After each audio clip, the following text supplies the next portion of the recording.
de nosotros también.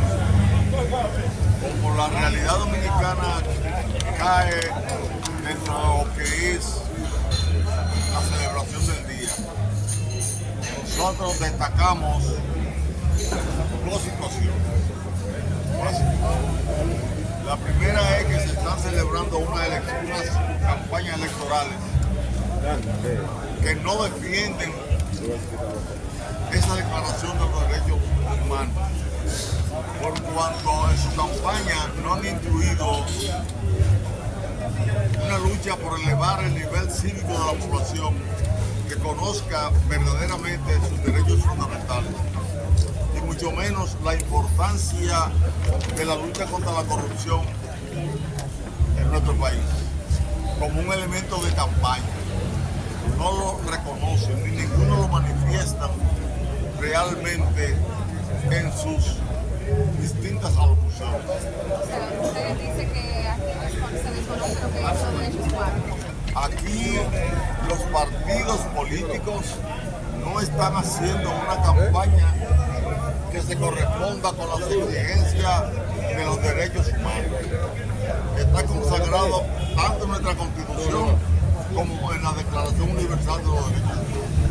Y no lo están porque usted no ha oído, ninguno de ustedes ha oído, un partido de oposición que realmente luche contra la corrupción y a favor de la lucha contra la ignorancia cívica, ética, patriótica. Ningún partido aquí está exigiendo un programa que diga de qué manera se va a resolver el problema de la corrupción en la República Dominicana. Solamente el gobierno de la República Dominicana de este momento está llevando a cabo una lucha abierta contra la corrupción. Y se refleja en la libertad que le ha dado el Ministerio Público para perseguir a los corruptos señalados, lo que quiere decir que se continuará.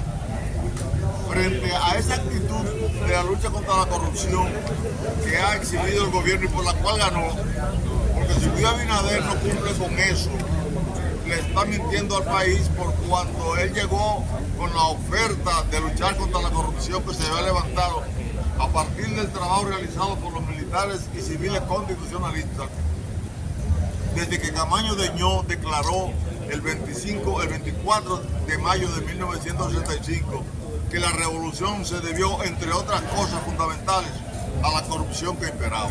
Desde ahí nosotros hemos estado levantando la lucha contra la corrupción. Pero el gobierno no puede negar eso porque ganó justamente porque la percepción contra la corrupción se elevó al extremo de que la marcha verde se produjo después que esa percepción se había elevado. Y la coyuntura mediante el cual él gana el poder es amparado en la lucha contra la corrupción. Entonces la lucha contra la corrupción va a favorecer la defensa de los derechos humanos. Donde hay corrupción de Estado, no hay defensa de ese Estado de los derechos fundamentales. Porque de qué manera, por ejemplo, se va a dar cumplimiento al derecho a la familia que consagra la Constitución en su artículo 55, si no hay recursos. El derecho a los deportes para los jóvenes, ¿cómo se va a cumplir si no hay dinero porque se ha ido en la corrupción? ¿Cómo se va a cumplir la necesidad de una salud de calidad en el país y una educación de calidad si el dinero en más de un 10% de acuerdo a revistas de estudios internacionales se va en los bolsillos de la corrupción? Pero la corrupción atenta contra los derechos fundamentales y contra la Declaración Universal de los Derechos Humanos. Y toda campaña política de este momento tiene que estar enfocada en la lucha contra la corrupción. Y hoy hemos venido nosotros aquí, los militares combatientes civiles que formamos parte del movimiento Guardianes de la Constitución, a respaldar el gobierno que está haciendo la lucha contra la corrupción, independientemente de los defectos que haya. Esos defectos se cubrirán sobre la marcha. Esos defectos se cubrirán en la medida en que todos los dominicanos se incorporen a esa lucha, y estamos haciendo un llamado para que esa lucha se continúe. De igual manera, nosotros estamos lanzando un manifiesto donde estamos solicitando al gobierno que mantenga la frontera cerrada militarmente, aunque la abra en términos cívicos, en términos comerciales. La crisis, la anarquía haitiana nos obliga a nosotros a tener una frontera resguardada militarmente para evitar que nuestra seguridad se vea afectada del pueblo dominicano, nuestra soberanía. Y estamos llamando a las grandes naciones del mundo como Estados Unidos, Canadá, Francia, para que se olviden de que nosotros somos colonia de nadie. Andrés, qué bueno que toca el tema de las fronteras.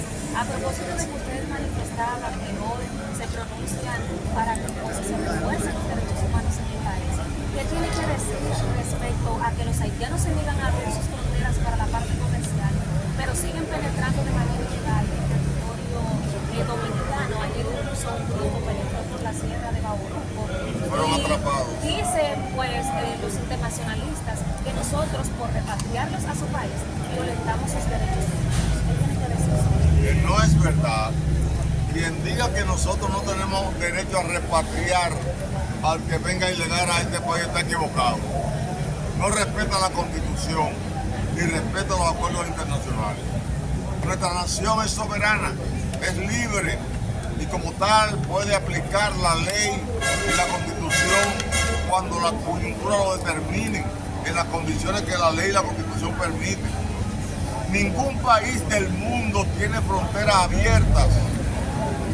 Toda frontera está condicionada su paso a lo que dice la Constitución y las leyes de ese país. Nosotros no podemos pagar la culpa de la oligarquía haitiana.